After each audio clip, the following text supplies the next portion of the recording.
Assalamualaikum warahmatullahi wabarakatuh. Alhamdulillahi wahdah, wassalatu wassalamu ala man la nabiyya ba'da, wa ala alihi wa ashabihi wa mawala. Wala hawla wala quwata illa billah. Ashhadu an la ilaha illallah wahdahu la syarikalah, wa ashhadu anna Muhammadan abduhu wa rasuluh la nabiyya ba'da, amma ba'd. Alhamdulillah, bersyukur kita kepada Allah dengan segala puji kepadanya, bahwasanya pada hari ini alhamdulillah Allah masih berikan kemudahan kita untuk menjalankan ibadah puasa.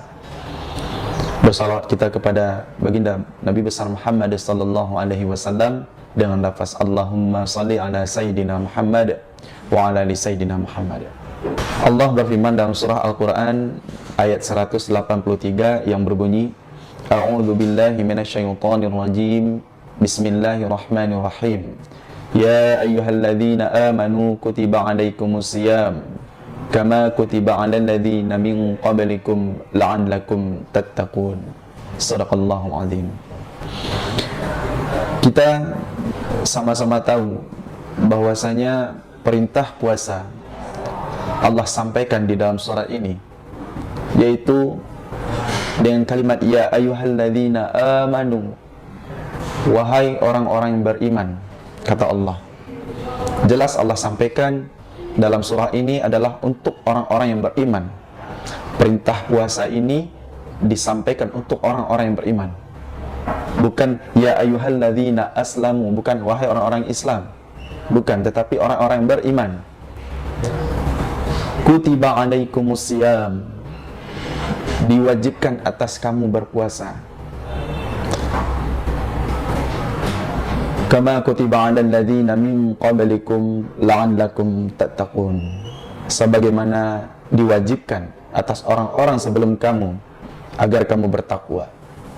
Tentu ayat ini memberikan ketegasan kepada kita adalah kewajiban untuk kita menjalankan ibadah puasa agar mendapatkan nilai takwa. Ibadah puasa tentunya bisa kita laksanakan apabila kondisi badan kita dan hati kita sehat. Allah berfirman juga di dalam salah satu surat yang disampaikan kepada kita bahwasanya la in syakartum la azidannakum wa la in kafartum inna adzabi lasyadid. Ibadah puasa bisa kita jalankan apabila kita di dalam kondisi yang sehat. Tentunya sehat jasmani dan sehat rohani. Sehat jasmani merupakan kesehatan ataupun kesiapan fisik kita untuk menahan haus dan lapar mulai dari terbit fajar hingga terbenam matahari. Bagaimana mungkin kita bisa melaksanakan ibadah puasa sementara kondisi tubuh kita tidak siap untuk menjalankannya? Maka dari itu, jika ingin menjalankan ibadah puasa dengan sebaik-baiknya agar mendapatkan nilai takwa, maka kita harus menjaga kesehatan fisik ataupun jasmani kita. Kemudian yang kedua yang perlu kita jaga adalah kesehatan rohani kita. Ibadah puasa bukan hanya tentang menahan haus dan lapar saja, akan tapi juga menahan sifat-sifat ataupun penyakit yang ada di dalam hati kita. Pada umumnya adalah penyakit iri, penyakit dengki, ataupun penyakit ria. Tentu Allah Subhanahu wa ta'ala menginginkan ketika kita ingin menjalankan ibadah puasa, maka hati kita sudah jauh dari hal-hal yang negatif. Jika kita lihat di zaman sekarang ini, apabila kita memiliki kesehatan yang baik, maka tentu pasti kita dapat dengan mudah menjalankan ibadah puasa. Kecenderungan umat manusia apabila nikmat kesehatan itu telah dicabut oleh Allah Subhanahu wa ta'ala, baru mereka mulai sadar bahwa pentingnya kesehatan tersebut. Contohnya, apabila Allah cabut nikmat sehat untuk gigi, maka tentu pasti kita terasa apabila pentingnya kesehatan gigi ketika kita sedang merasakan makan. Kita bisa merasakan pentingnya nikmat. Kita bisa merasakan pentingnya nikmat sehat makan apabila kita sudah mengalami yang namanya sakit gigi. Begitu juga kita bisa merasakan pentingnya nikmat sehat lidah apabila kita sudah merasakan sakit. Lawan dari kata sehat adalah sakit. Manusia memiliki dua elemen di dalam dirinya. Yang pertama adalah elemen jasmani, yang kedua adalah elemen rohani. Kebanyakan daripada manusia sibuk mengurus bagian yang pertama, yaitu bagian jasmani mereka. Mereka sibuk membeli pakaian yang terbaik untuk badan mereka. Mereka sibuk membeli alat-alat makeup agar terlihat bagus. Akan tetapi banyak manusia yang lupa untuk memberikan yang terbaik di bagian rohani atau bagian hati mereka.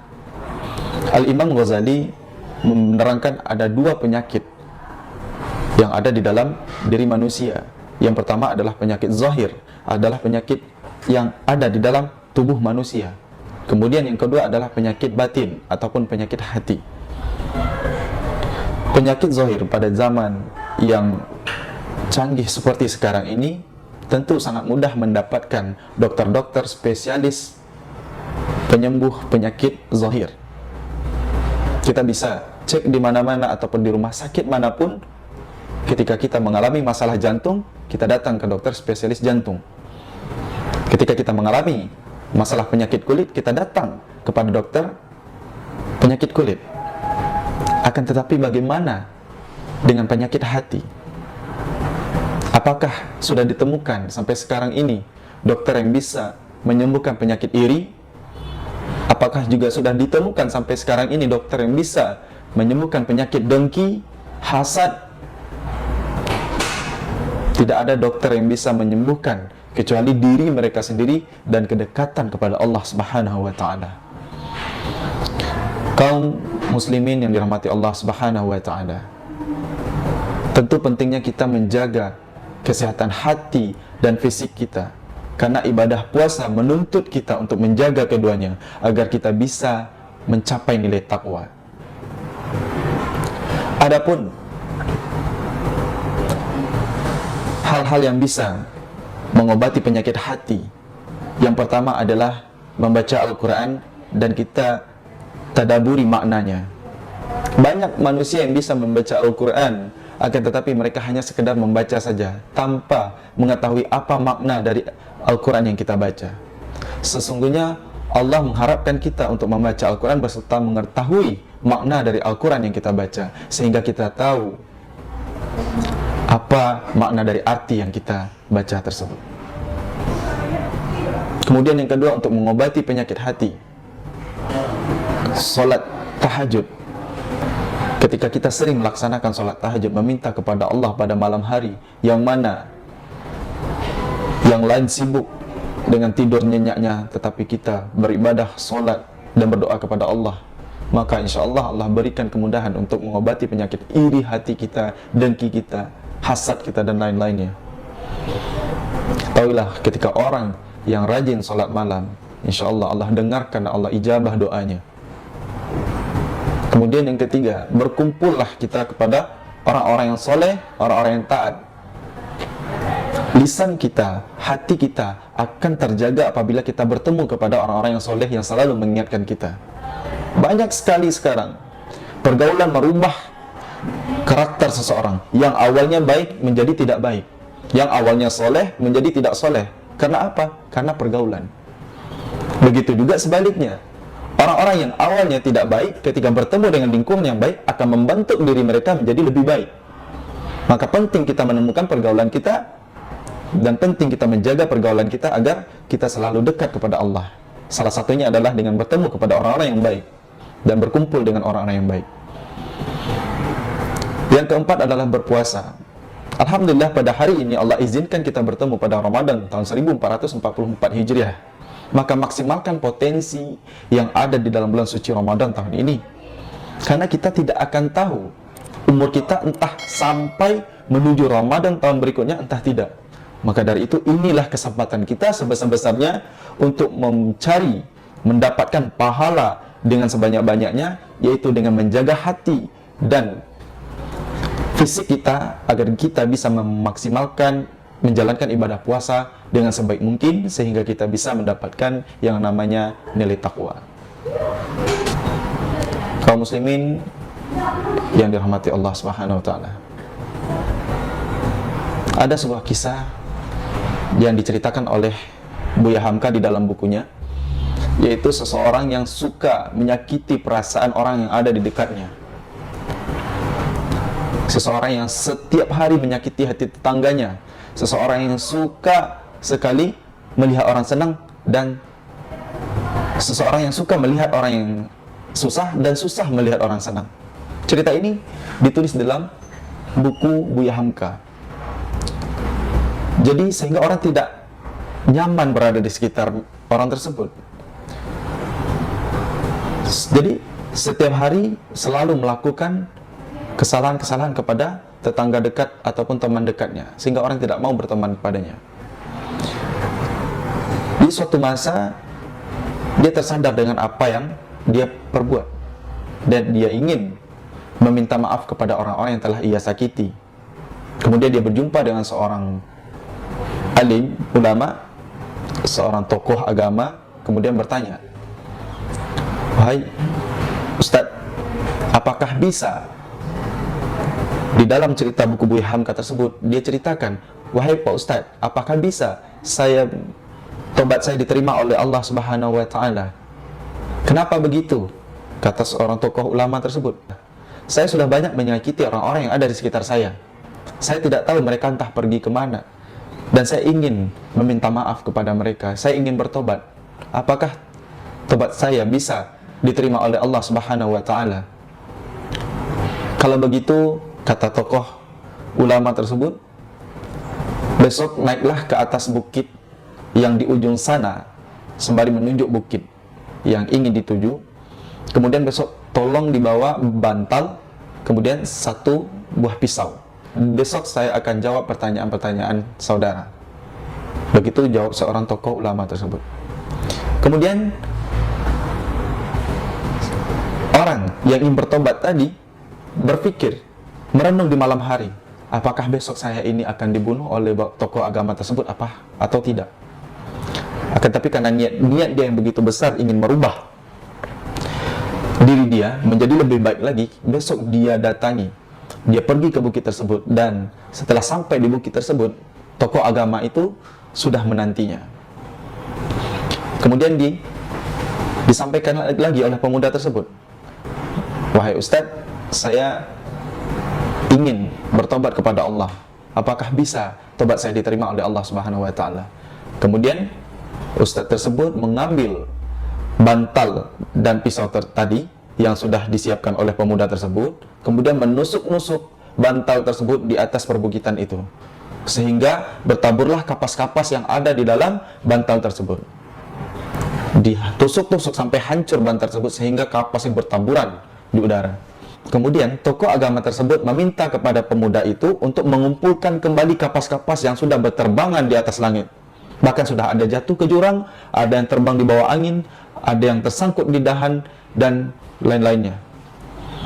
Kemudian menjawab pemuda tersebut, "Wahai Ustadz, tidak mungkin saya bisa mengumpulkan kembali kapas-kapas yang sudah berterbangan, yang sudah berserakan di udara. Begitu juga dengan orang yang sudah engkau sakiti," kata Ustadz tersebut. "Bagaimana mungkin engkau bisa menemukan orang-orang yang sudah engkau sakiti di sekitaran engkau? Barangkali di antara mereka sudah Allah panggil dia. Barangkali mereka sudah pindah kota. Barangkali mereka sudah mendapatkan tempat tinggal yang baru. Bisakah engkau temukan mereka satu persatu?" Kemudian mendengar hal tersebut, pemuda itu langsung terduduk dan menangis, meraung sejadi-jadinya atas apa yang sudah pemuda tersebut lakukan selama pemuda itu bertetangga dan bermasyarakat. Kemudian tokoh agama tersebut mendekati pemuda dan menasihatinya. Tokoh agama itu mengatakan, "Wahai pemuda, orang-orang yang telah engkau sakiti sama seperti kapas-kapas yang sudah berhamburan di udara, maka sulit untuk mengumpulkannya kembali. Sama halnya dengan orang-orang setelah engkau sakiti hatinya, barangkali di antara mereka sudah Allah wafatkan dia, sudah Allah panggil untuk kembali kepadanya, ataupun di antara mereka sudah pindah keluar kota, ataupun sudah menemukan tempat tinggal yang baru. Maka dari itu, semaksimal mungkin engkau berusaha menemukan mereka kembali jika mereka masih ada keluarga yang engkau kenal, maka carilah mereka dan minta maaflah kepada mereka. Kalau mereka tidak lagi engkau jumpai, maka doakan mereka yang engkau sakiti sehingga Allah berikan pintu maaf kepada engkau." Demikian kultum singkat pada hari ini, semoga bermanfaat. Dan ingat, jaga hati, jaga fisik kita, dan jaga lisan kita agar kita bisa memaksimalkan ibadah potensi di bulan suci Ramadan dan mendapatkan pahala yang sebanyak-banyaknya. Assalamualaikum warahmatullahi wabarakatuh.